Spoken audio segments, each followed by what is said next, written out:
හැටියටයි.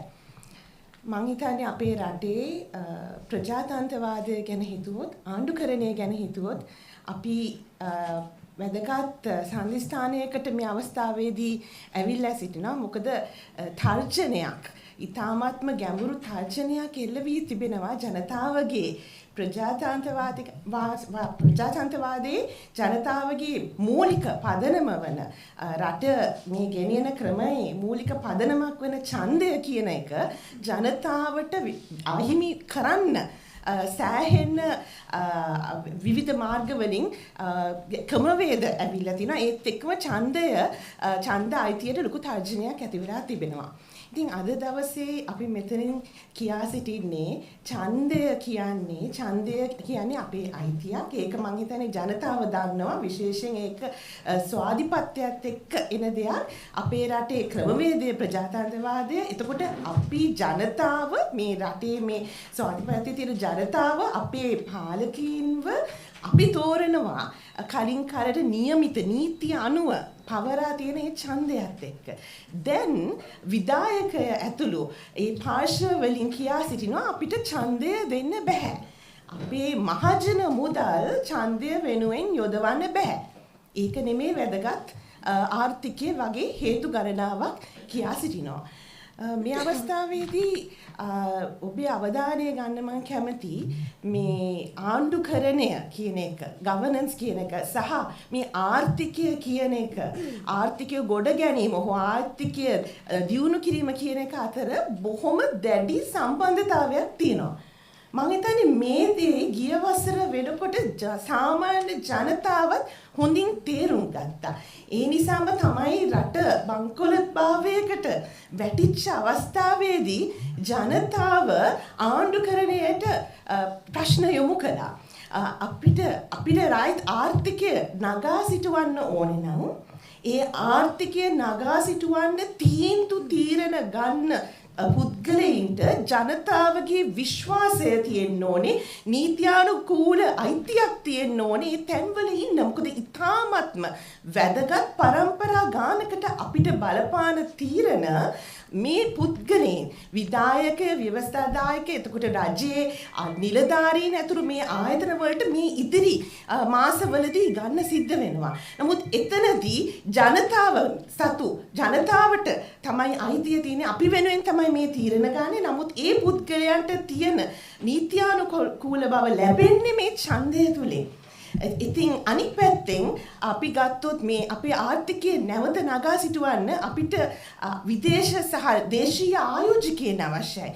ඔවුන් පවා බලන සාධකයක් තමයි මේ රටේ තීරණ ගන්න තැන්වල සිටින පුද්ගලයින්ට සමාජයේ ජනතාවගේ ඒ පොදු ජනතාවගේ පුරවැසියන්ගේ විශ්වාසය සහ ඔවුන්ගේ ඒ අනුමැතිය තිබෙනවද කියන එක.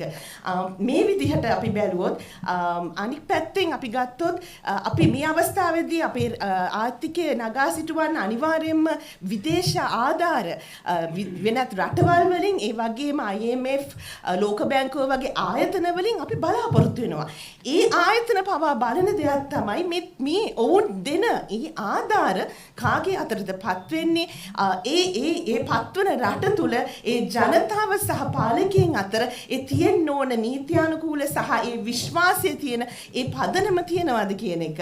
ඉතින් ඇත්තටම ජනතාවට අපිට ආණ්ඩුවකට හෝ විධායකට හෝ කියන්න බෑ, මේ කරන්න බෑ මේ ආණ්ඩුකරණයට දැඩි පහරක් එල්ල කරන ගමන්, ප්‍රජාතන්ත්‍රවාදයට පහරක් එල්ල කරන ගමන් කියන්න බෑ මේ අපි අනිත් පැත්තෙන් ආර්ථිකය ගොඩනගනවා කියලා. ඒ දෙක පරස්පර විරෝධී.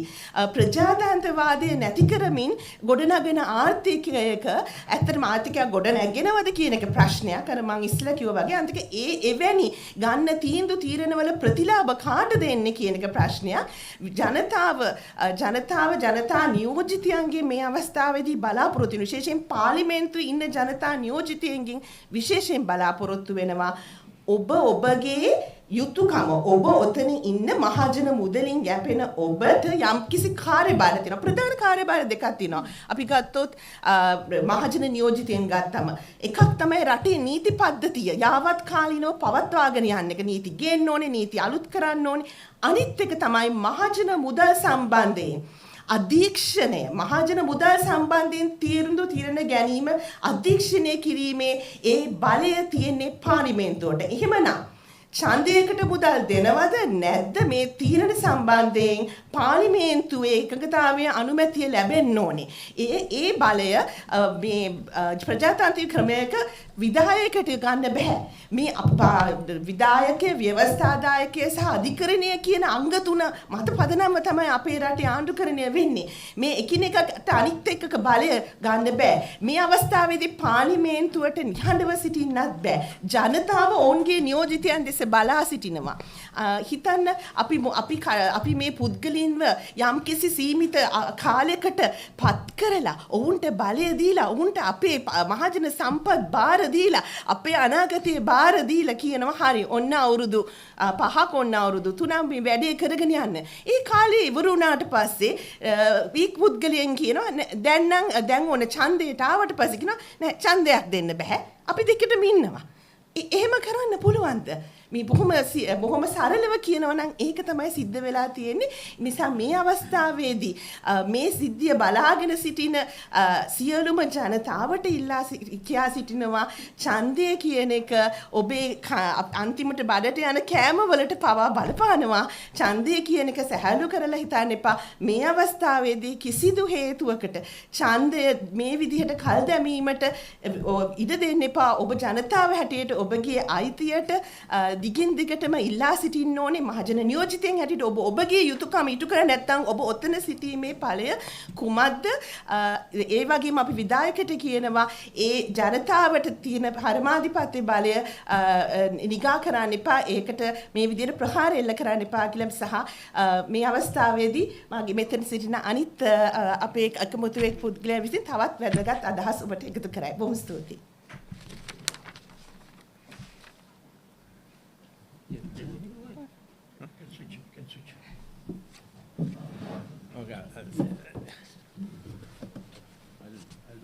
Okay.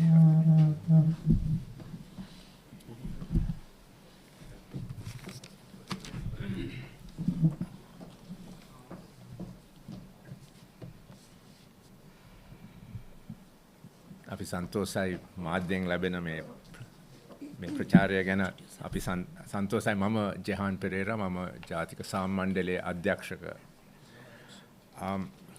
අපි කිසිසේත් එකඟ වෙන්නේ නැහැ ආණ්ඩුව ගත්ත තීරණයට මේ ඡන්දය කල් දාන්න. ආණ්ඩුව දීලා තියෙන හේතුත් අපිට පිළිගන්න බෑ. ඒ කියන්නේ රටට මුදල් නැහැ. නැත්තම් ඡන්ද කොමසාරිස්තුමා මේක හරියට කළේ නැහැ. දිනයක් හරියට දුන්නේ නැහැ. ඒව අපිට පිළිගන්න බෑ. අපි සන්තෝෂ වෙනවා අපේ ශ්‍රේෂ්ඨාධිකරණය තීන්දුව දෙකක් දීලා තියෙනවා මේ පිළිබඳව. පළමු තීන්දුව තමයි ශ්‍රේෂ්ඨාධිකරණයට ඇත්තට හේතුවක් නැහැ තීරණයක්වත් ගන්න. ඇයි ඡන්ද කොමසාරිස් දිනයක් දීලා තියෙනවා, ක්‍රියාවලිය දියත් කරලා තියෙනවා. ඉතින් ඡන්ද කොමසාරිස්ට තමයි ව්‍යවස්ථාවෙන් බලය දෙන්නේ මැතිවරණ පිළිබඳව. ඉතින් ශ්‍රේෂ්ඨාධිකරණය ඒක පිළිගන්නවා. ඒක තමයි පළමු තීරණය. දෙවෙනි තීරණය වෙන්නේ ආණ්ඩුව කියනවා මුදල් නැහැ කියලා. මුදල් බ්ලොක් කරනවා. මේ මුදල් අමාත්‍යාංශය ශ්‍රේෂ්ඨාධිකරණය කිව්වා ඒ වාගේ අවහිර තියෙන එක හරි නැහැ කියලා. ඒ අවහිර ඉවත් කරන්න. ඉතින් මේකෙන් අපි දැන් පේනවා ශ්‍රේෂ්ඨාධිකරණය ආණ්ඩුවට මඟ පෙන්නලා තියෙනවා කොහොමද අපේ රටේ ප්‍රජාතන්ත්‍රවාදය රකින්නේ. ඒකට හේතුව ප්‍රජාතන්ත්‍රවාදයේ මූලික අදිතාලම වෙන්නේ මැතිවරණ, ඡන්ද, නිදහස් මැතිවරණ. ඉතින් ඒක කල් අනුව පවත්වන්න ඕනේ. ඒවා කල් දාන්න බෑ ආණ්ඩුවට. විශේෂයෙන් නීතියට පිට. ඉතින් අපි සන්තෝෂ වෙනවා මේකට ප්‍රතිචාරයක් වශයෙන් මුදල් අමාත්‍යාංශයේ ඇමතිතුමා කියලා තියෙනවා අපි මේකට මුදල් දැන් දෙනවා. අපි සන්තෝෂය ගැන. අපි බලාපොරොත්තු වෙනවා මේ කල් දාපු මැතිවරණය ඉතා ඉක්මනින් පවත්වන්න එක ගැන අපි ශ්‍රේෂ්ඨ මේ අපේ ඡන්ද කොමසාරිස්ගෙන් ඉල්ලනවා ආණ්ඩුවෙන් ඉල්ලනවා මේ ඡන්දය ඉක්මනින් පවත්වන්න කියලා. බොහොම ස්තුතියි.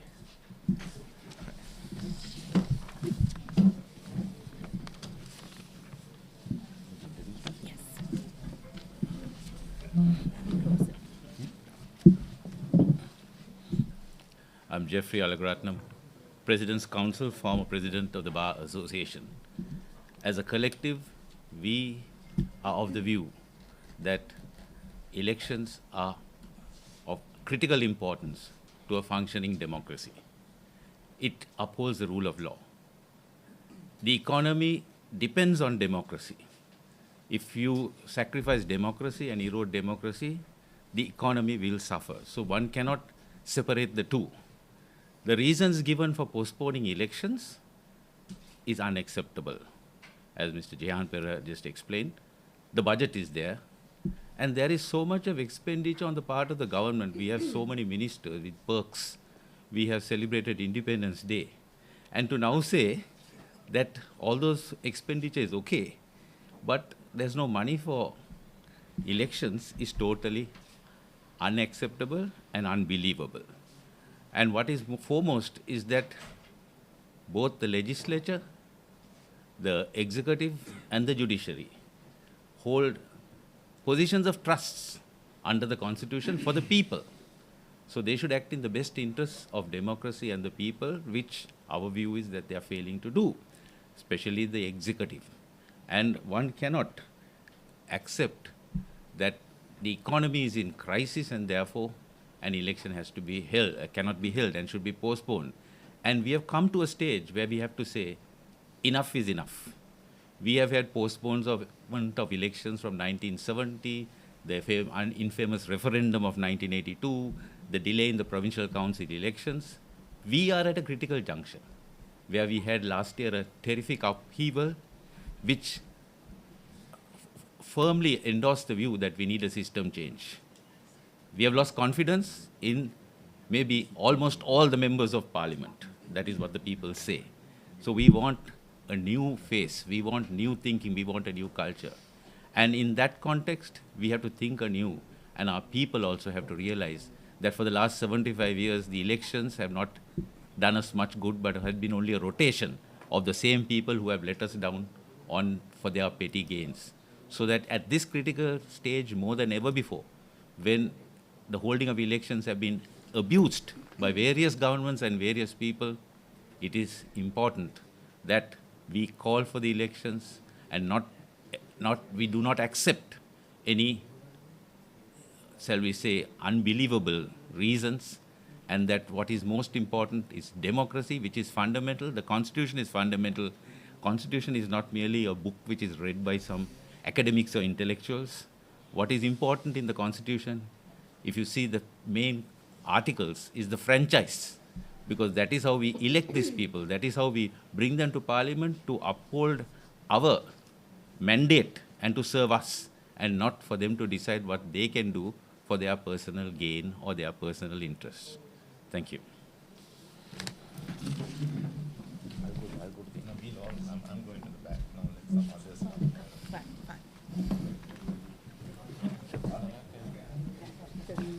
Musical chairs.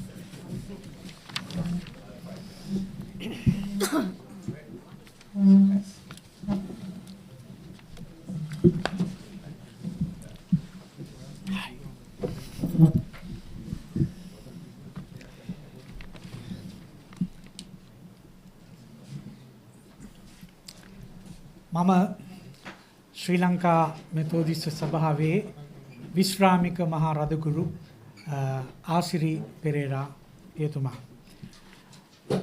අද අපි මේ ජනතාවගේ ඡන්ද අයිතිය වෙනුවෙනුයි මේ කතා කරන්නේ.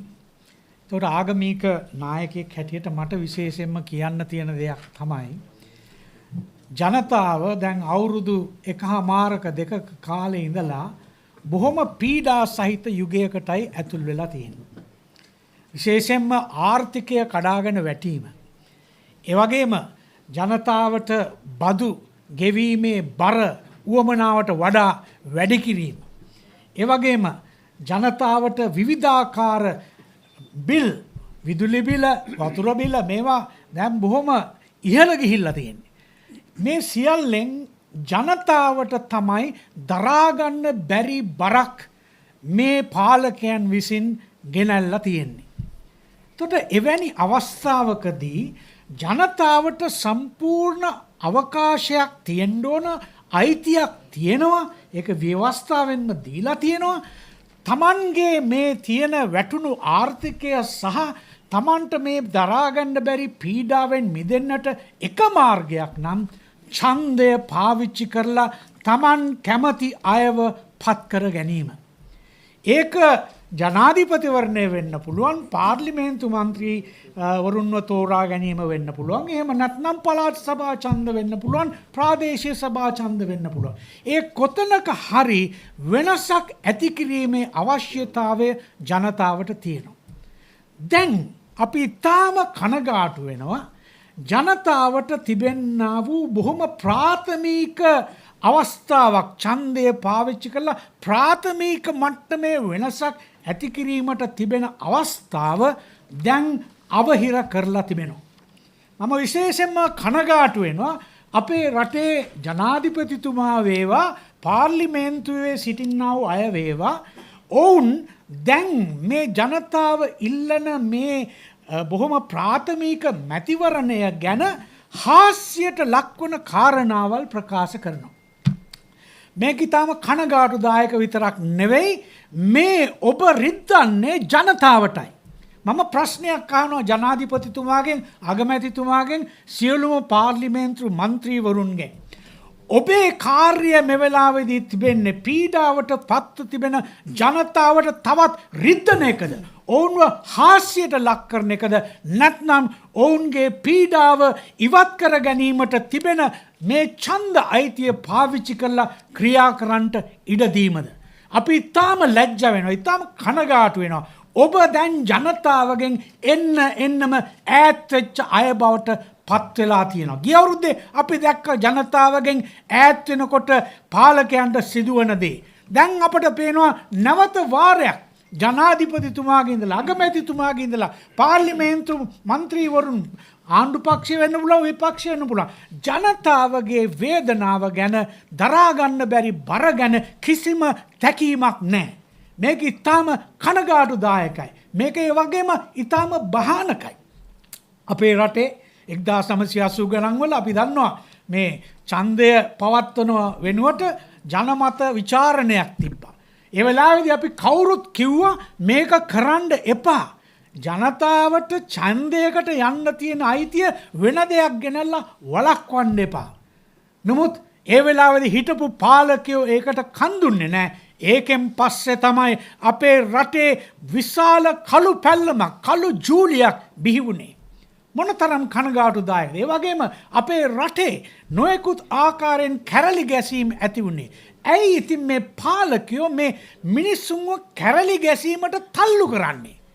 ඒ නිසා අපි ඊටාම කරුණාවෙන් ඉල්ලන අපේ පාලකයන්ගෙන් ජනතාවට රිද්දන්න එපා.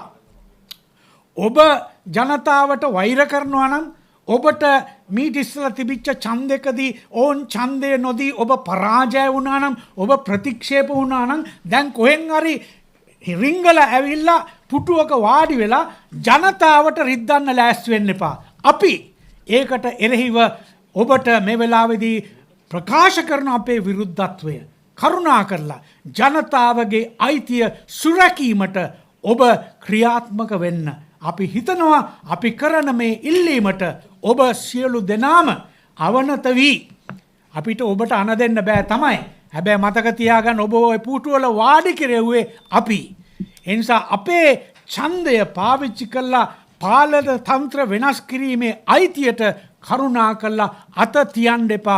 ඒක ගැන විහිළු කරන්න එපා. I'm retired President Bishop of the Methodist Church, Asiri Pereira. At this time, I want to say something very particularly about the people of our land. With the economic crisis and the bankruptcy of our country, it is the people who have had to face all the consequences. I'm sad that some of our rulers are still enjoying their comforts while the people are suffering. And the people are bearing it up again and again. You have gone and increased the electricity bills. You have increased the taxes. And you are bringing more and more pressure upon the general public. Now, in a situation like that, one way in which the people can let off their fumes is an election. Now, we were getting ready for a very primary election in our country, and people were hopeful that at least they can show to the rulers that they want a change. But I'm very sad that the president of our country has ridiculed this election in a very bad way in the parliament. That's not the place where we want to hear you saying things like that.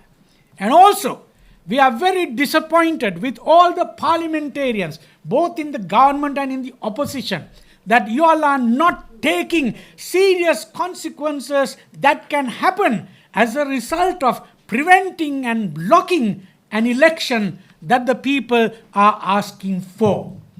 This means you are pushing our people into a more vulnerable and a dangerous situation where people will not respond, but they will react. And reactions are very, very dangerous. We have seen this over a period of time in the 1980s. The particular government decided that they would not go for an election to elect the president, but would go for a referendum. At that time, as religious leaders and social leaders, we appealed to the government not to do that. But we were not heard, and they went ahead with it. And what is the end result? The country went into a completely anarchist state, and there was so much of turmoil, and so many lives were sacrificed. Now I am appealing to our president, to the prime minister, and to all the members of the parliament in the government and also in the opposition. Please don't pressurize and put people into difficult corners where they have no other way in which they can express themselves. And our appeal to you now is, please listen to the people. Don't bring lame excuses. If you have the money to spend so much for the Independence Day celebration, if you have money to continue to enjoy your official parties and other privileges, why is it that you say you don't have money to conduct an election, which is a basic need of every citizen of this country? So please listen to our appeal and move forward to hold these elections. We know very well that if you stop one election, that's step number 1, and there will be the step number 2, the 3, the 4, and that means we are to just sit down and wait while you do what you want to do. Don't think that people are going to tolerate that. So please stop all this nonsense and listen to the people's voice and give us the right to vote. Thank you.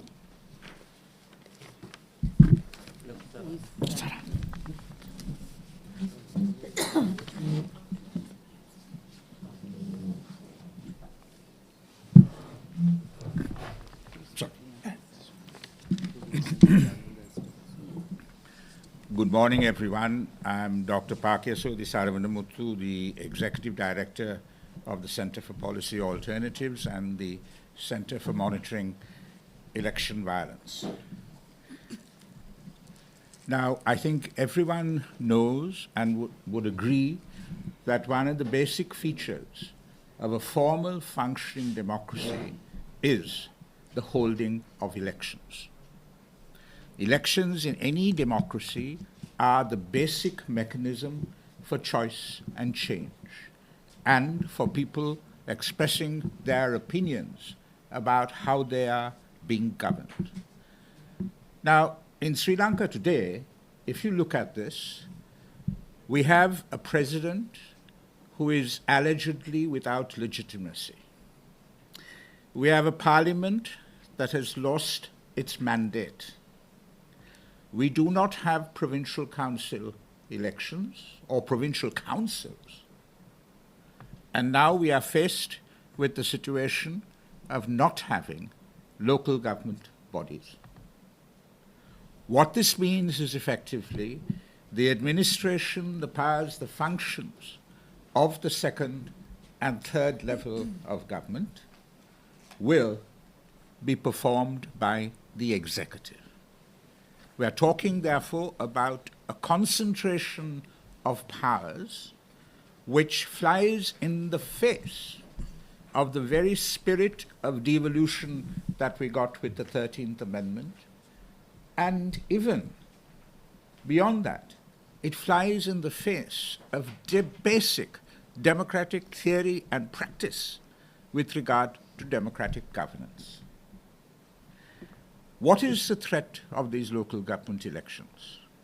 Many people have pointed out that governments don't change at the national level as a consequence of it, that it is therefore another election which allows people to refresh the mandate of their representatives at the most basic level of government. The national government can take into account whatever the result of it, change their policies if they so desire and conclude, or carry on until a general election is called. It is not, therefore, something that is going to create a tremendous amount of instability. But what is significant about these elections is that they are going to be the very first time after the Aragale that the people of this country get the opportunity to express their opinion about how they should be governed and by whom they should be governed. And that is very, very significant, because that is indeed the very first step in countering the arguments that government and governance in this country at the present moment lack legitimacy. And lacking legitimacy is fatal, in my opinion, to the long-term consequences of democracy, of peace, of prosperity, of stability. Other speakers have spoken about the consequences of postponing elections, how we have cleansed with blood the polity of our country. That is something that we must avoid at all costs. If the desires of the people are to be turned into frustration and discontent because they cannot express their opinion, it could spill out into the streets. And once it spills out into the streets, what is the reaction of the government going to be? Is it to treat the situation as one of a crisis or a challenge with regard to democratic governance, or is it to treat it as a law and order situation which has to be resolved by perhaps sending out the armed forces? We cannot contemplate, we cannot risk the consequences of that. Because IMF loan or no IMF loan, that would be a grievous blow to the body politic in terms of protecting and strengthening the democratic rights and freedoms of our people. So, we call upon the government and all the authorities involved to stop this farcical charade about not having money and all of these other excuses that they've come up with, to not name the date of the election and have the election. We call upon them to have elections in Sri Lanka because this is our fundamental democratic right. And whilst we have lost a lot of things, perhaps, in the last year and a half, we have to cling on to, we have to strengthen, we have to consolidate our reputation as a formal, functioning democracy, which these elections are a fundamental part thereof. Thank you. Zaku, are you there? We'll do the younger people also.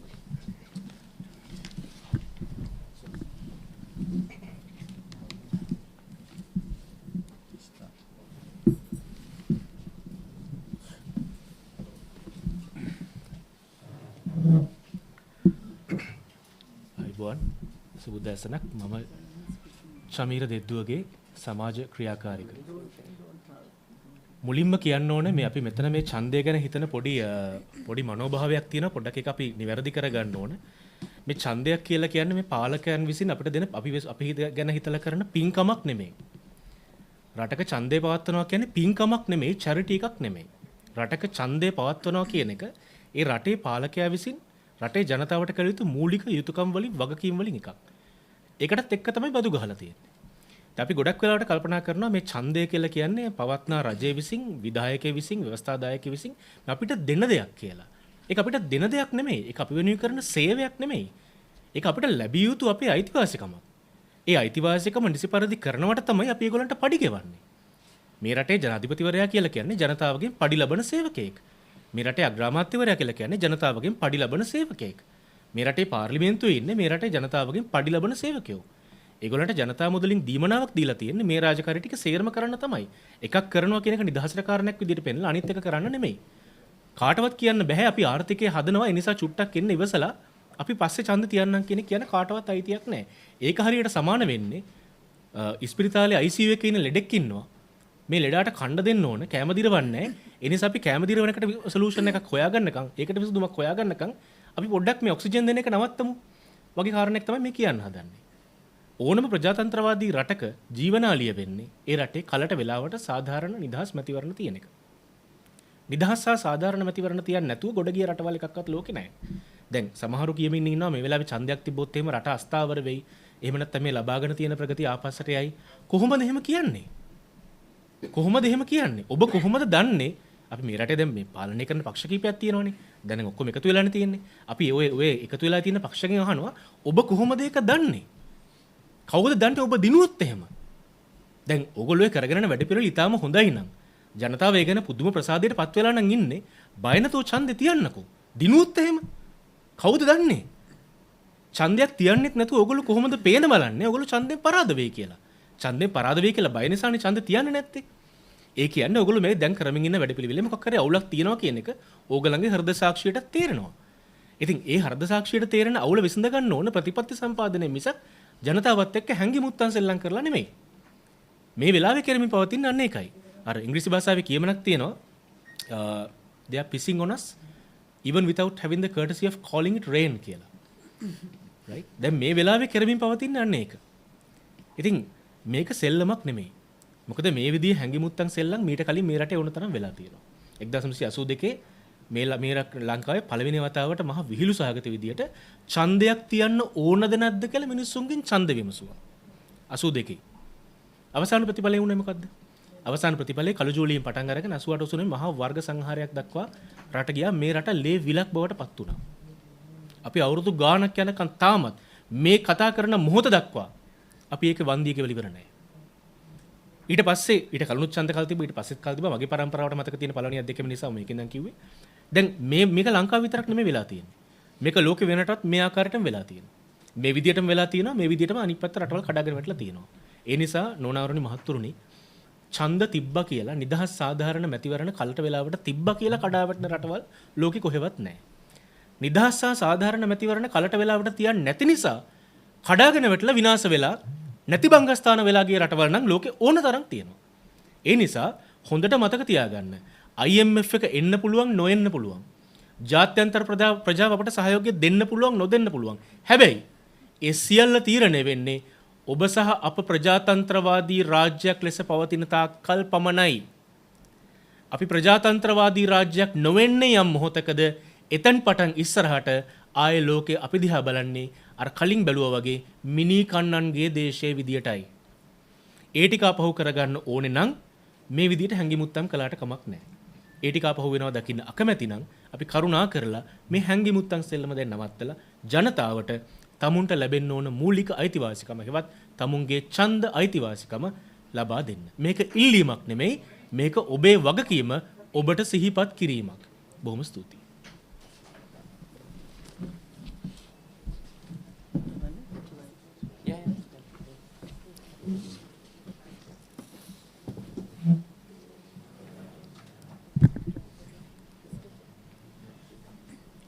I'm Dr. Sakunthala Kadirgama, Executive Director of the Law and Society Trust. I don't want to repeat what my colleagues have said. We have already talked about our right to vote. We have talked about the consequences of not holding elections. I want to talk a little bit about the credibility issue that this government faces when it tries to deprive people of the right to vote. Today, this is a country that has had one of the longest track records of universal franchise. But today, we are treating the right to vote like a political football, and I think that is disgraceful.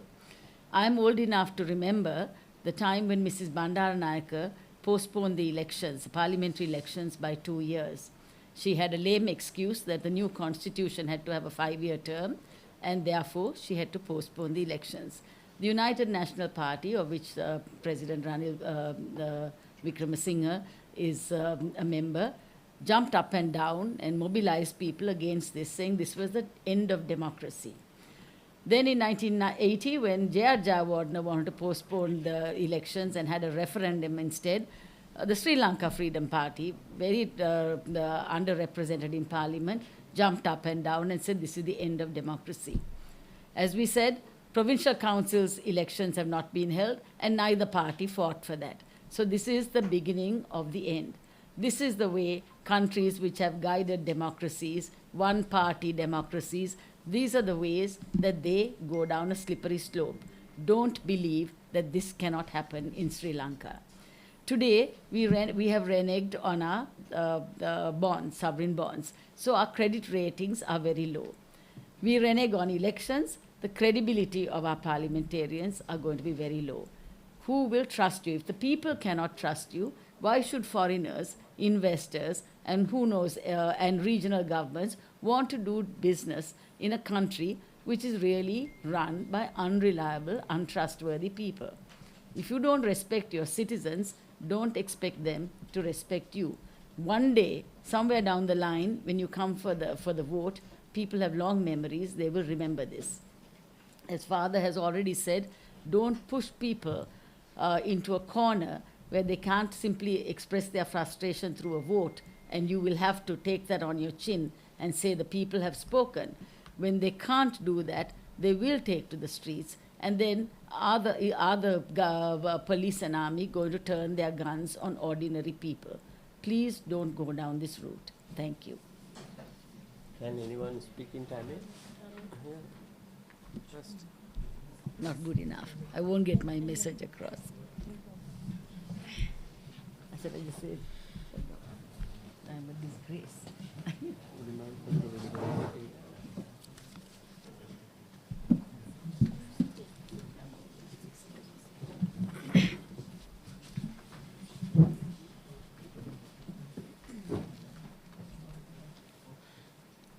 நான் மன்னாஸ் மக்கீன் cafe தேர்தல் கண்காணிப்பு அமைப்பின் நிறைவேற்று பணிப்பாளர்.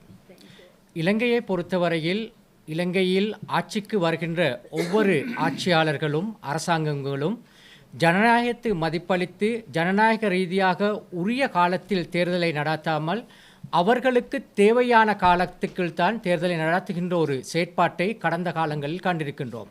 குறிப்பாக அந்த ஆட்சியாளர்களுக்கு குறித்த காலம் நிறைவடைவதற்கு முன்னர் தேவைப்படுகின்ற போது அதற்கு 1 வருடம் முன்னோ அல்லாவிட்டால் 2 வருடம் முன்னோ அந்த தேர்தலை நடத்துவார்கள். அல்லாவிட்டால் குறிப்பிட்ட தேர்தல்களை தொடர்ச்சியாக பிற்போடுவதிலே அவர்களதை கவனம் செலுத்தி அவர்களுக்கு தேவையான காலம் வரும் வரைக்குமே காத்திருந்து குறிப்பிட்ட தேர்தல்களை நடாத்துகின்ற செயற்பாடுகளைத்தான் காண்கின்றோம்.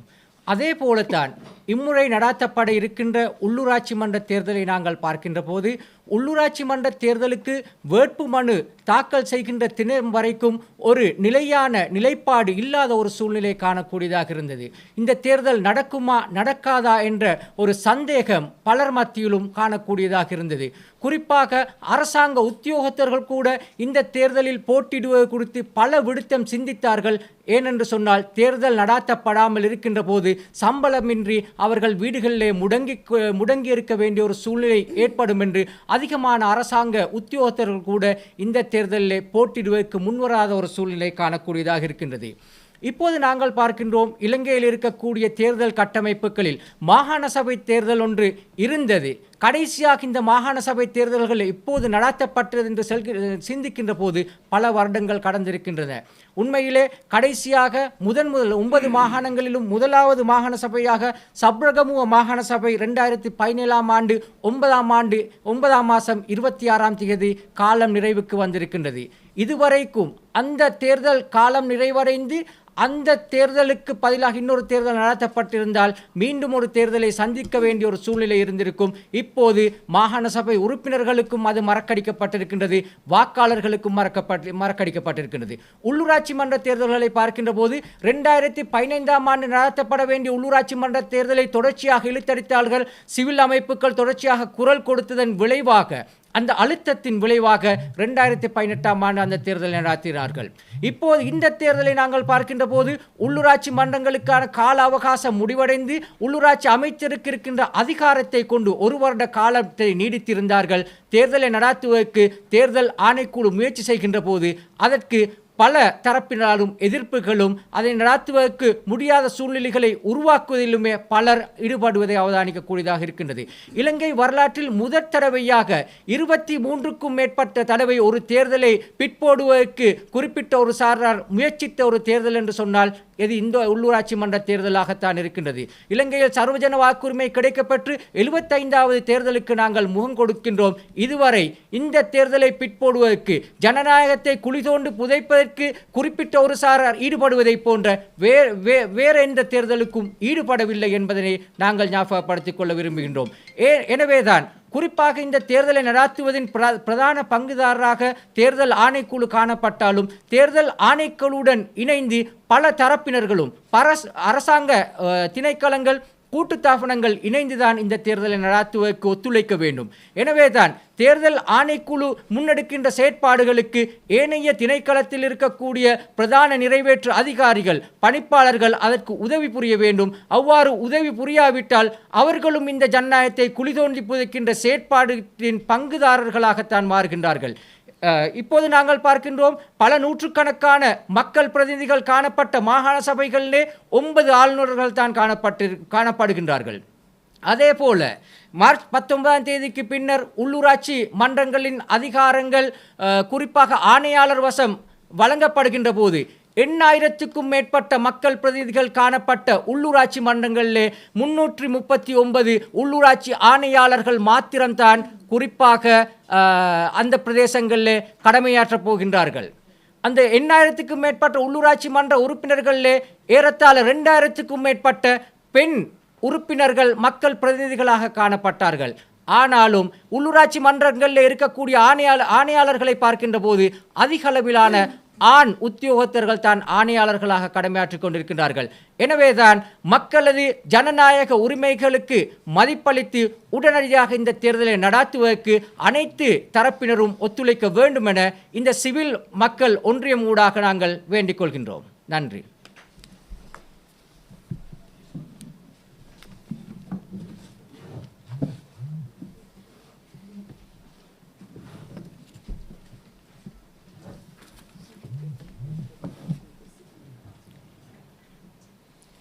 සුබ දවසක් මාධ්‍යවේදී හිතවතුන් සියලු දෙනාට. මං හිතන්නේ මගේ වගකීමක් මේ සාකච්ඡාව පිළිබඳව පොඩි පසුබිම පැහැදිලි කිරීමත්. මාර්ච් 12 ව්‍යාපාරයේ හැටියට තමයි මම අද මේ සාකච්ඡාවට සම්බන්ධ වෙන්නේ. ඒ වගේම මේ මගේ දෙපැත්තේ ඉන්න සහ ඉදිරිපෙළ ඉන්න සියලුම දෙනා විවිධ වෘත්තීය වේදීන් විවිධ ශේෂ්ත්‍රවල කටයුතු කරන කණ්ඩායම්, සිවිල් සමාජ කණ්ඩායම් අපි සියලු දෙනා අද එකතු වෙලා ඉන්නේ මේ රටේ පාලකයින් විසින් රටේ ජනතාවගේ මූලික අයිතියක් වන ඡන්ද අයිතිය මේ මොහොතේ පැහැර ගැනීමට සූදානමක් තිබෙනවා. එහි ආරම්භක ක්‍රියාමාර්ග මේ වෙනකොටත් අරගෙන තිබෙනවා. ඒ නිසා පුරවැසියන් හැටියට මේ රජයට මේ ආණ්ඩුවට බල කරන්නට අපි කණ්ඩායමක් හැටියට අපේ ඡන්ද අයිතිය අපේ මූලික අයිතිය අපෙන් පැහැර ගන්නට එපා කියන පණිවිඩය ආණ්ඩුවට ලබලා දෙන්න. දැනට අධිකරණයේ හරහා තහනම් නියෝගයක් නැත්නම් తాවකාලික නියෝගයක් ලබලා දීලා තිබෙනවා. ආණ්ඩුව කරගෙන යන ආණ්ඩුව බාධා කරමින් තිබෙන මුදල් ලබා දීමේ ක්‍රියාවලිය ඒ බාධා කිරීම නවත්වන හැටියට. හැබැයි තවමත් අපිට පේන්නට නැහැ මැතිබරණය පැවැත්වීම සම්බන්ධයෙන් ආණ්ඩුව සාධනීය පියවරක් ගන්න ස්වරූපයක්. අපි දන්නේ නැහැ මේ වෙනකොට මේ මොහොතේත් මැතිබරණ කොමිෂන් සභාවේ සාකච්ඡාවක් ක්‍රියාත්මක වීමට නියමිතයි. නැත්නම් ක්‍රියාත්මක වෙනවා. හැබැයි අපි දන්නේ නැහැ මේ අය මේ සාකච්ඡාවට ඇවිල්ලා තියෙනවද? ඔවුන් මේකට එකඟතාවය පළ කරනවද කියලා. මොකද නැවත වරක් මුදල් ලබා දීමේ ක්‍රියාවලිය දින නියමයකින් තොරව කල් යන්න පුළුවන්. ආණ්ඩුව ජනාධිපතිවරයා මේ පිළිබඳ පැහැදිලි ස්ථාවරයක් රටට ප්‍රකාශ කළ යුතුයි. අපි දැක්කා අමාත්‍යවරු මේ සම්බන්ධයෙන් ප්‍රකාශ නිකුත් කරනවා. හැබැයි අපි දන්නවා මේ ක්‍රියාවලිය පිටිපස්සේ ප්‍රධාන භූමිකාව ඉන්නේ ගරු ජනාධිපතිතුමා. නිසා ජනාධිපතිතුමා රටට පැහැදිලි අදහසක් ප්‍රකාශ කළ යුතු වෙනවා. ඔහු මැතිවරණය තියන්නට අධිකරණයේ ලබා දීපු නියෝගයට අනුගතව මුදල් ලබා දීමේ ක්‍රියාවලිය සිදු කරනවද කියලා. මේ මොහොත වෙනතෙක් ඒ සම්බන්ධයෙන් මුදල් අමාත්‍යවරයා හැටියට කිසිදු ප්‍රකාශයක් අපි දැක්කේ නැහැ. ජනාධිපතිවරයා ඍජු ලෙස ප්‍රකාශ කරනවා. අපි පුරවැසියෝ හැටියට ඔබ රාජනායකයා හැටියට ඉන්න රටේ මේ පුරවැසියෝ තමයි මේ එකතු වෙලා ඉන්නේ. පුරවැසියෝ හැටියට අපි ජනාධිපතිතුමාගෙන් ඉල්ලා සිටිනවා ඔබ අනිත් සෑම කාරණයක් සම්බන්ධයෙන්ම මේ මොහොතේ රටේ ආර්ථිකය සම්බන්ධයෙන් රටේ තීරණාත්මක කාරණා සම්බන්ධයෙන් ප්‍රකාශ නිකුත් කරනවා. හැබැයි ජනතාවගේ ප්‍රධාන මූලික අයිතියක් වන ඡන්ද අයිතිය සුරක්ෂිත කරන්නට ඔබ ගනු ලබන ක්‍රියාමාර්ග මේ දක්වා රටට හෙළි කළා නැහැ. නිසා පැහැදිලිව මේ මුදල් ලබා දෙනවද නැද්ද කියන කාරණේ ලබා දෙන ක්‍රියාවලිය පිළිබඳව ඔවුන් ප්‍රකාශ කරන්නට ඕනේ. නිසා තව දුරටත් විවිධ උපාය මාර්ග පාවිච්චි කරලා මේ මැතිවරණ කල් දාන්නට උත්සාහ කරන්නට එපා. අපි දැක්කා මේ වෙනකොට එවැනි උපාය මාර්ග 30කට වැඩි ප්‍රමාණයක් විවිධ ආකාරයට විවිධ ආයතන ව්‍යුහයන් පාවිච්චි කළා. කැබිනට් මණ්ඩලය පාවිච්චි කරලා ඒ වගේම පාර්ලිමේන්තුව පාවිච්චි කරලා තමන්ගේ විධායක බලය පාවිච්චි කරලා විවිධ විදිහට මේ මැතිවරණ කල් දැමීමේ උපක්‍රම ගණනාවක් ක්‍රියාත්මක කරලා තිබුණා. හැබැයි දැන් අධිකරණ නියෝගයක් නැත්නම් අධිකරණයේ උපදෙසක් ඇවිල්ලා තිබෙනවා. ඒකට අනුගතව කටයුතු කිරීම ජනාධිපතිවරයාගේ වගකීමක් වෙනවා. ඒ නිසා ඔහු ජනාධිපතිවරයා හැටියට මේ ක්‍රියාවලිය බාධා වන ආකාරයේ කිසිදු ක්‍රියාවලියක් මුදල් අමාත්‍යවරයා හැටියට කිරීමේ හැකියාවක් නැහැ. අපි හිතනවා එහෙම වෙනවා නම් ඒක අධිකරණයට කරන අගෞරවයක් හැටියට සලකන්නට පුළුවන්කම තිබෙනවා. නිසා අපි ජනාධිපතිතුමාගෙන් ඉල්ලා සිටින්නේ මැතිවරණය පිළිබඳව පැහැදිලි ප්‍රකාශයක් රටට ඉදිරිපත් කරන්න. ජනතාවගේ ඡන්ද අයිතිය තවදුරටත් පැහැර ගැනීමේ ක්‍රියාවලියක යෙදෙන්නට එපා. අපි මේ වෙනුවෙන් සිවිල් සංවිධාන, වෘත්තීය වේදීන්, කලාකරුවන්, ඒ වගේම ආගමික නායකත්වයේ මේ සියලු පාර්ශවයන් මේ වෙනකොට එක ගොනුගත වෙමින් තිබෙන්නේ.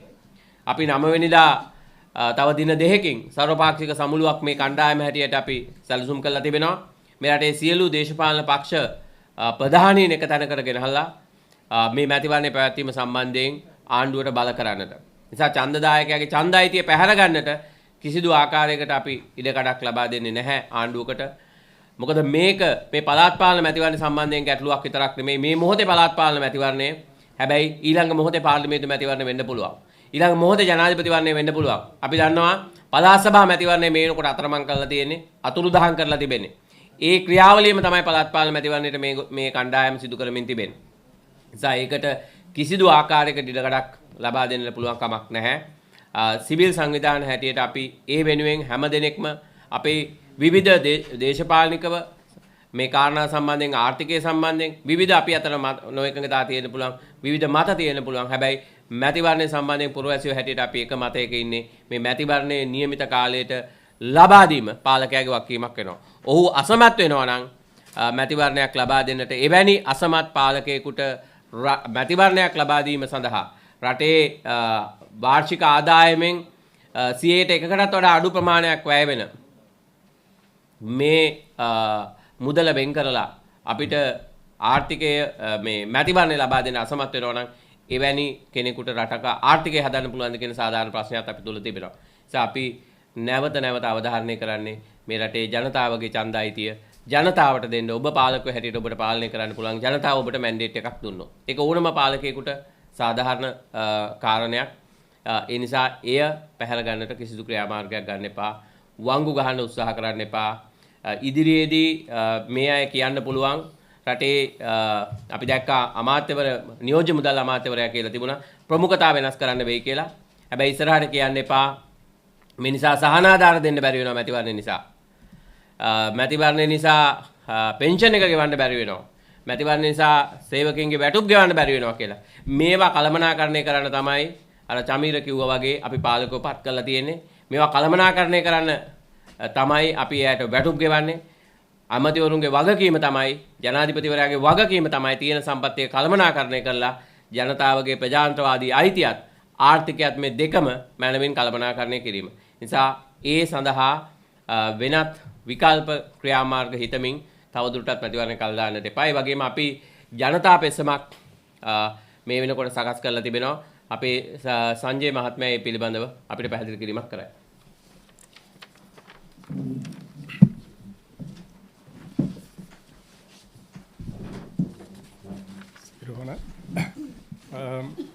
අපි මේ සඳහා ජනතා පෙත්සමක් ලෑස්ති කරලා තියෙනවා. මේක ඔන්ලයින් සහ ඒ කියන්නේ අන්තර්ජාලය හරහා සහ අනිත් විදියට අපි ගේන්න බලාපොරොත්තු වෙනවා. මේ QR කෝඩ් එක ස්කෑන් කරලා මොබයිල් ෆෝන් එකකින් කෙලින්ම මේ පෙත්සමට යන්න පුළුවන්. මීට අමතරව අපි මේ එකතු වුණ සංවිධාන හැමෝම එකතු වෙලා Facebook පිටුවක් පටන් අරගෙන තියෙනවා. Stand for Election Sri Lanka කියලා. ඒ Facebook පිටුවට ගිහිල්ලත් මේ පෙත්සමට යන්න පුළුවන්. ඊට අමතරව මාර්තු 12 ව්‍යාපාරයේ Facebook පිටුවට ගිහිල්ලත් මේ පෙත්සමට යන්න පුළුවනි.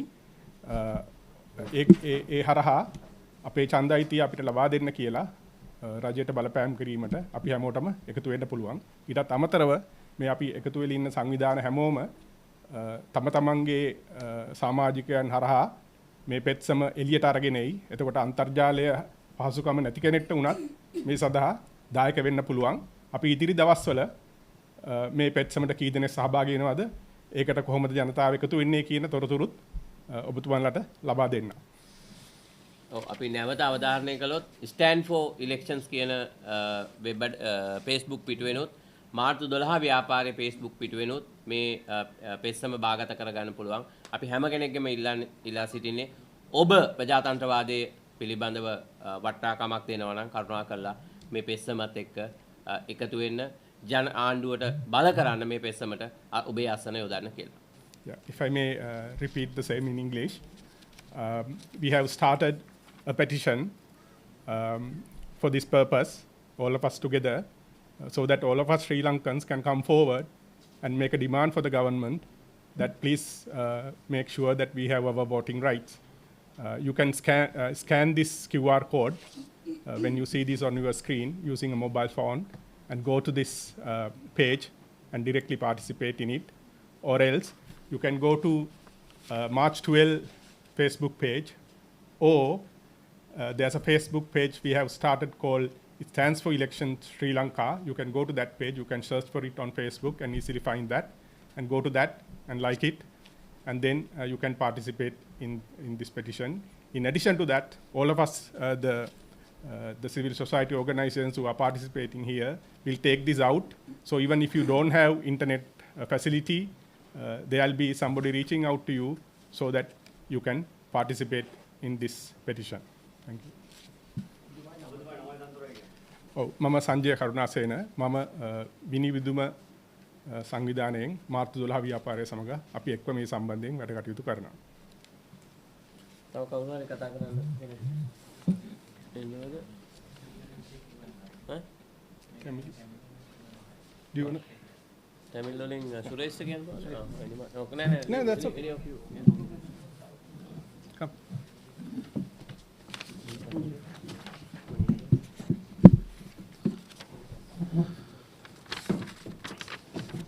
வணக்கம் நான் வீரசிங்கம் சமூக செயற்பாட்டாளர் சமூக செயற்பாட்டாளர் இந்த ஜனநாயக உரிமை மக்களுக்கு இருக்கிறது. இந்த ஜனநாயக உரிமை நாங்கள் அதை நடைமுறைப்படுத்துவதற்கான பொறுப்பு வழங்கியிருக்கிறோம் அரசியல்வாதிகளுக்கு. அவர்களுக்கு கொடுப்பன வழங்குவது நாங்கள். ஆகவே இந்த ஜனநாயக உரிமை பிச்சை அல்ல, வேண்டுகோள் அல்ல. இது எங்களுக்கு வழங்கப்பட்டிருக்க உரிமை. அதை நடைமுறைப்படுத்துவதுதான் அரசியல்வாதிகளின் கடமை.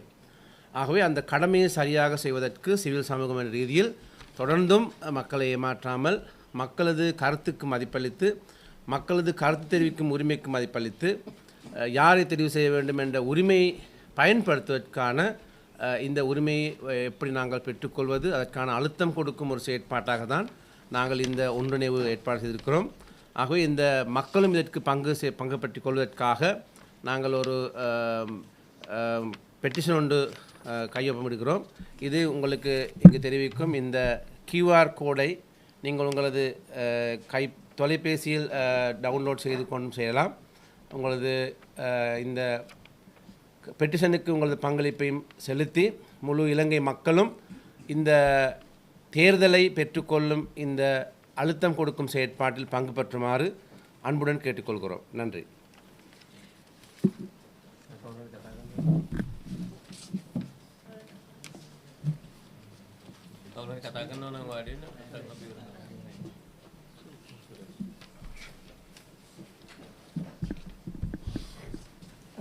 வணக்கம், நான் ஜீவரட்னம் சுரேஷ், ஐபேன் நிறுவனத்தை பிரதித்துவப்படுத்துகிறேன்.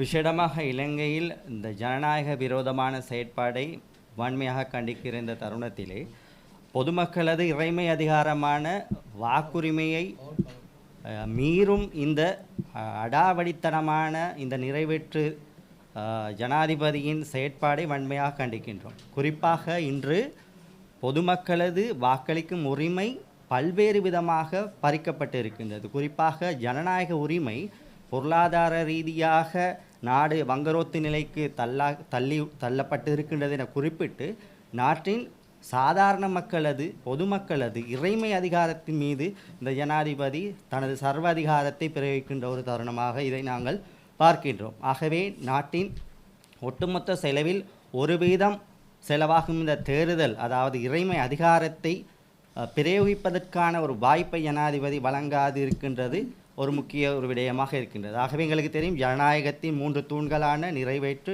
நீதி, சட்டவாக்கம், இப்படி 3 தூண்களும் சுயாதீனமாக செயற்படுகின்றது என சட்ட புத்தகத்தில் இருந்தாலும் கூட ஜனாதிபதி தனது சர்வாதிகாரத்தை பயன்படுத்தி இந்த 2 நீதித்துறையும் சட்டவாக்கத்தையும் தனது கையாளாக பயன்படுத்துகின்ற முறையை நாங்கள் இங்கே பார்க்கின்றோம். ஏற்கனவே சொல்லப்பட்டது போல இன்று 13வது திருத்தத்தை பற்றி பேசும் இந்த ஜனாதிபதி, 13வது திருத்தத்தை பற்றி பேசும் ஜனாதிபதி பிப்ரவரி மாதம் 4ஆம் தேதிக்கும் முழு இந்த தேசிய இனப்பிரச்சனைக்கு தீர்வு வழங்குவதாக சொன்ன ஜனாதிபதி மக்களது இறைமை அதிகாரத்தின் மீது கை வைக்கின்றவரை நாங்கள் எப்படியும் தொடர்ச்சியாக நம்புவது.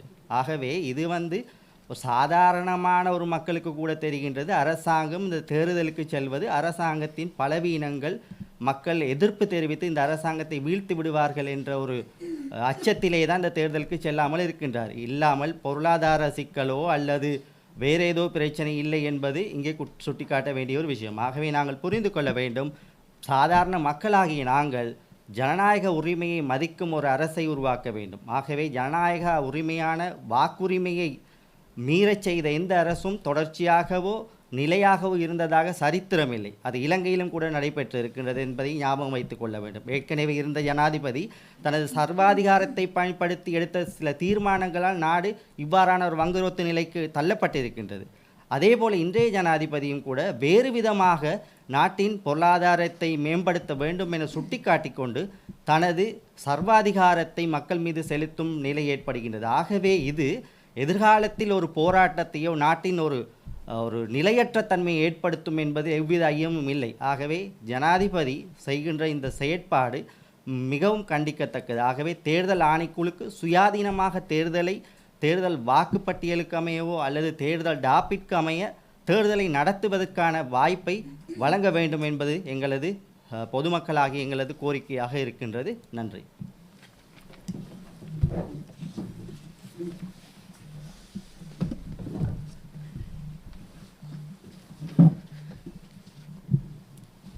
මම සුචිත් අබේවික්‍රම සිව සමාජ ක්‍රියාධරයෙක්.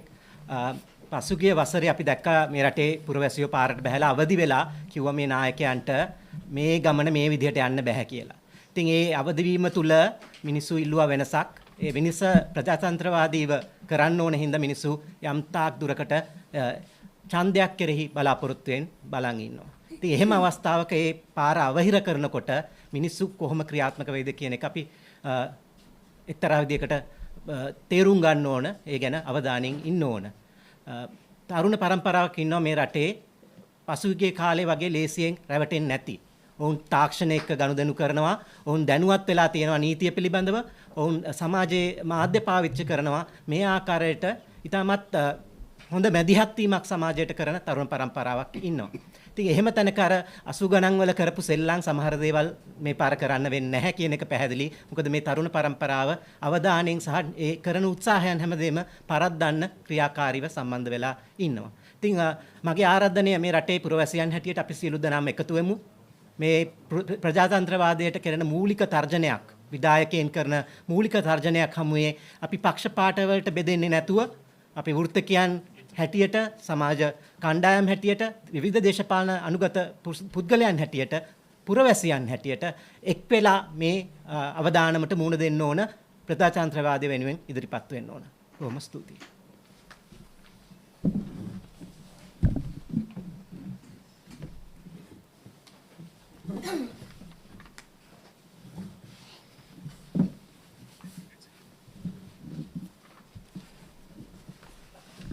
අයිබෝවන් වනකම් අස්ලාම් අලයිකම් මම සිවගුරුනාදන් විශේෂයෙන්ම ඡන්ද අයිතිය ආරක්ෂා කිරීමේ ඒ සිවිල් සංවිධාන එකතුව වෙනුවෙන් තමයි මේ අදහස් ඉදිරිපත් කරන්න බලාපොරොත්තු වෙන්නේ.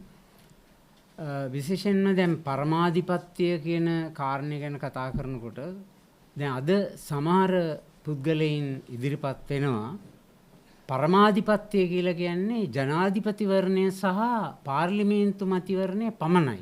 මේ පළාත් පාලන ආයතන පිළිබඳව පවත්වන මැතිවරණය පරමාධිපත්‍යයට ඒක ගැනෙන්නේ නැහැ. මොකද මේ පළාත් පාලන මැතිවරණය තුලින් ඇත්තටම බලයේ ඉන්න ජනාධිපති හෝ පාර්ලිමේන්තුව වෙනස් වෙන්නේ නැහැ. ඒ නිසා මේ පරමාධිපත්‍ය ගණයට අයත් වෙන්නේ නැහැ කියමින් වැරදි මත ප්‍රචාරය කරමින් ඉන්නවා. මම හිතන්නේ අපි පුරවැසියන් හැටියට තේරුම් ගත යුතු කාරණයක් තමයි මේ රටේ පළාත් පාලන ආයතන සඳහා මැතිවරණයක් තිබ්බත් පළාත් සභා පිළිබඳ මැතිවරණයක් තිබ්බත් පාර්ලිමේන්තුවට අදාළ මැතිවරණයක් තිබ්බත් ජනාධිපතිවරණය සඳහා වූ මැතිවරණයක් තිබ්බත් ඒ සෑම මැතිවරණයකින්ම පරමාධිපත්‍ය භාවිතා කිරීමේ ක්‍රමවේදයක් හැටියට තමයි අපි සැලකන්නේ. ඒ නිසා මේ මොහොතේදී මුදල් නැහැ කියමින් මේ මැතිවරණය තවදුරටත් කල් දැමීමට අපි සම්පූර්ණයෙන්ම විරුද්ධයි. ඒ නිසා මේ මැතිවරණය සෑම අවස්ථාවකදීම පවත්වන වගේම මේ මැතිවරණය පැවැත්විය යුතුයි. විශේෂයෙන්ම ජනාධිපතිවරයා පාර්ලිමේන්තුවේ ඉන්න විරුද්ධ පක්ෂයේ අය සහ ආණ්ඩු පක්ෂයේ අය සමහර රාජ්‍ය නිලධාරීන් මේ සියලු දෙනාම ඒකාබද්ධව එකතු වෙලා තමයි මේ කුමන්ත්‍රණකාරී කටයුත්තට සම්බන්ධ වෙලා ඉන්නේ. ඒ නිසා පුරවැසියන් හැටියට අපි අවදි විය යුතුයි. ඒ අවදි වීම විතරක් නෙමෙයි අපේ விரோதே අපි பிரகாஷ කළ යුතු තිබෙනවා. குறிப்பாக நாங்கள் தேர்தல் என்று வருகின்ற போது அது மக்களுடைய இறையாண்மையை அமுல்படுத்துகின்ற ஒரு முறையாகத்தான் நாங்கள் கருதுகின்றோம். ஆனால் துரதிர்ஷ்டவசமாக சிலர் இந்த உள்ளூராட்சி தேர்தல் என்பது அது உண்மையிலேயே இறைமையை எடுத்து காட்டுவதாக அமையாது. அது ஜனாதிபதி தேர்தலாக இருந்தால் அல்லது பாராளுமன்ற தேர்தலாக இருந்தால் மாத்திரம்தான் அது இறையாண்மையை எடுத்து கூறுகின்றது என்று ஒரு தவறான கருத்துக்களை இங்கு முன்வைக்கின்றார்கள். எனவே ஜனநாயகம் என்று சொல்கின்ற போது இந்த துறையை சார்ந்த தேர்தலாக இருந்தாலும் அந்த தேர்தல் இடம்பெற வேண்டும், அந்த தேர்தலை எந்த வகையிலும் தடுக்கக்கூடாது. இப்போ அரசாங்க அச்சகத்தினுடைய அலுத்தகர் வந்து இங்கு கூறுகின்றார், அதாவது எங்களுக்கு பணம் இல்லாவிட்டால் நாங்கள் அச்சடிக்க மாட்டோம் என்று.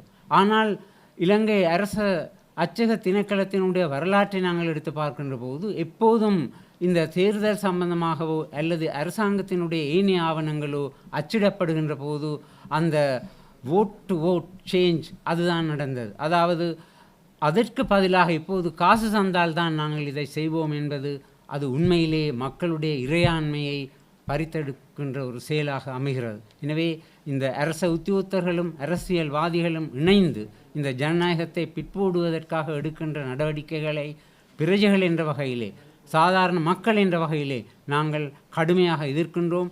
மக்கள் அனைவரும் இந்த செய்கைக்கு எதிராக அணிதிரள வேண்டும் என்று கேட்டுக்கொண்டு அமைகின்றேன். ප්‍රශ්න මොනවාහරි තියෙනවද අපිට? ප්‍රශ්න මොනවාහරි තියෙනවා නම් අපිට ඒකත් එක්කම අවසන් කරන්න පුළුවන්. මේ නැත්නම් අපිට ඉවර කරන්න පුළුවන්. විශාල ප්‍රශ්නයක්.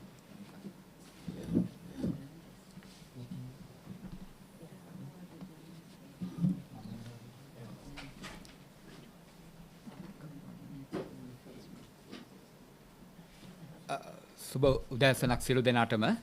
මේ මොහොතේ ඡන්ද අයිතිය ආරක්ෂා කිරීම උදෙසා වන සිවිල් සමාජ එකතුව විදිහට මේ රටේ මාර්තු 12 ව්‍යාපාරය ඇතුළු සිවිල් සංවිධාන, ඒ වගේම වෘත්තීය වේදීන්, ඒ වගේම වෘත්තීය සංවිධාන, ඒ වගේම සමාජ ක්‍රියාකාරීන් සහ තරුණ සමාජ ක්‍රියාකාරීන් රැසක් එකට එකතු වෙලා අත්වැල් බැඳගෙන මේ මොහොතේ මේ මාධ්‍ය හමුවේ කියා සිටින්නේ, ඉල්ලා සිටින්නේ මේ රටේ ජනාධිපතිවරයා ප්‍රමුඛ පාර්ලිමේන්තුව කතානායකවරයා සහ අනිකුත් මහජන නියෝජිතයින්, ඒ වගේම මැතිවරණ කොමිෂන් සභාව ඇතුළු සියලු පාර්ශ්ව වෙතින් ඉතාම අවධාරණය කරලා ඉතා අතිශය වැදගත්කමකින් යුතුව ඉල්ලා සිටින්නේ ඒ දින නියම කරගත් පළාත් පාලන මැතිවරණය නියමිත දිනෙහි පවත්වන්න කියන එක.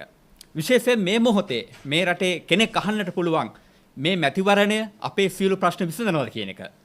එසේ නොවන්න පුළුවන්. නමුත් සියලු ප්‍රශ්න විසඳීමේ මුල් පියවර නැත්නම් ප්‍රජාතන්ත්‍රවාදය ආරක්ෂා වීමේ, නීති ආධිපත්‍ය ආරක්ෂා වීමේ, රටේ ගෞරවය ආරක්ෂා වීමේ, මේ රටේ පුරවැසියන්ගේ තීන්දුව తీරන ගැනීමට අදාළ ඒ මූලික වපසරිය සකස් වීමේ පදනම වැටෙන්නේ මේ නියමිත ඡන්දයේ ඒ කාල සීමාවන් තුල පැවැත්වීම තුලින්.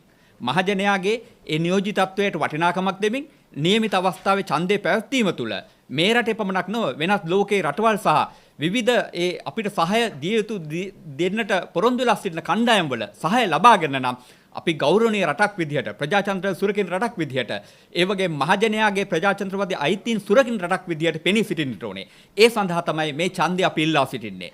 මහා මුදලක් කියලා මේ වෙලාවේ ඡන්දේ කල් දාන්න හදනවනම් අපි කියන ලෑස්ති ඒ මහා මුදලක් නොවේ.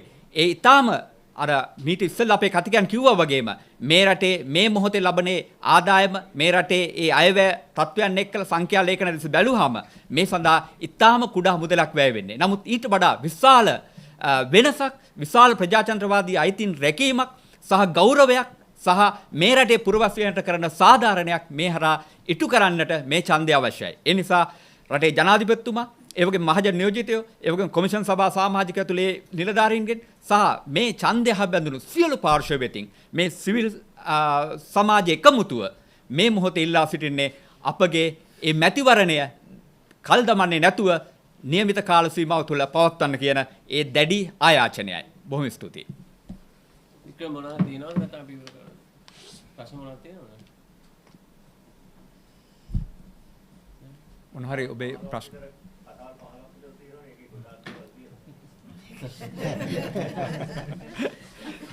අරේලා බොහොම ස්තුතියි. අපි මම හිතන්නේ අපි දිගම මාධ්‍ය සාකච්ඡාව බොහොම ඉවසීමෙන් අපිත් එක්ක රැඳී සිටීම ගැන සියලුම මාධ්‍ය සහෘදයින්ට අපේ ස්තුතිය විරලමනවා. බොහොම ස්තුතියි. සියලු දෙනාටම ස්තුතියි.